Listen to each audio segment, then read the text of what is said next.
Hey everybody, it's Garrett here again with FixMySauna.com, and in today's video I wanted to quickly go over how to remove your power supply box or your system controller box from your infrared sauna so you could send it to our technician and have him bench test it.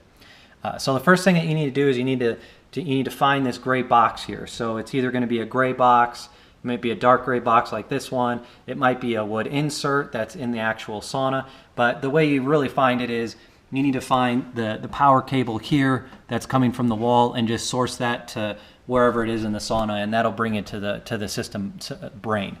The first thing you want to do is usually take off the top here, and like we've discussed in other videos, here's your power supply, here's your power circuit board. This particular one's a little bit different and a little bit more difficult, and that's why I wanted to do a video on this one. Here's how you actually remove it. It's going to have these connectors here that unscrew, and basically the wires are going to have to be fed underneath through this. See how it kind of moves through? So these are kind of grommets in here. Now this is, again, this is a little bit more complicated. Most of them aren't this complicated. Most of them actually have a male and female plug that you just simply unplug all of these and you're good to go and you can send in the box. This particular one, like I said, is a little bit more difficult, but all you need to do is take a few photos, like I've explained before, of all these wires and where they're going. Go ahead and unscrew all these. Obviously, make sure you turn your sauna off. Unscrew all of it. Feed it through this.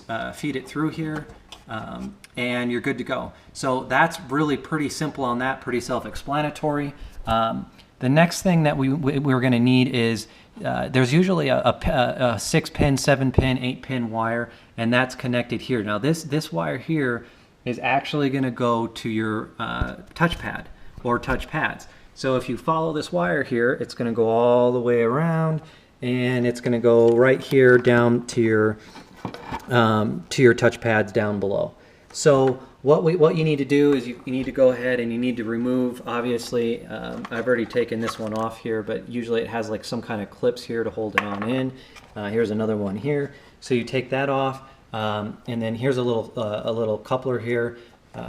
Go ahead and remove this coupler, but we're going to need the wire that goes all the way down into your actual touchpad here. So again, it's usually ran here through a little hole through the top. To make it a little bit easier for you guys, just to give you an idea, if you kind of lift the sauna up here, you can actually lift it up and pull that wire out. See how I'm moving it now? So it actually makes that a little bit easier. But we're going to need this coupler wire here that goes from the exterior to the interior. And then we're going to need the full cable that goes all the way up your sauna into your actual power supply and circuit board. So the next thing that we're going to need is, if you follow this wire, usually it's this is your temperature sensor wire. So it also comes up. See, it's coming up too.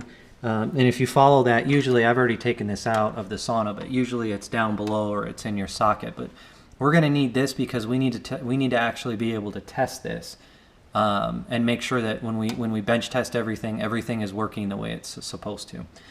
So I hope that helps you guys out. I know this one's a little bit more complicated. Most are not this complicated, so don't get freaked out.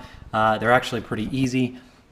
And when you actually send it in to us, not only do our electronics technicians go through every single piece and make sure that it's up to date, CE-wise and ETL-wise, but generally speaking, we're going to upgrade your relays to more powerful relays, or any capacitors that you have here. We're going to usually double the capacity of them, and we're going to we're going to basically put real American parts in it, and then we're going to slap a 10-year warranty on it for you.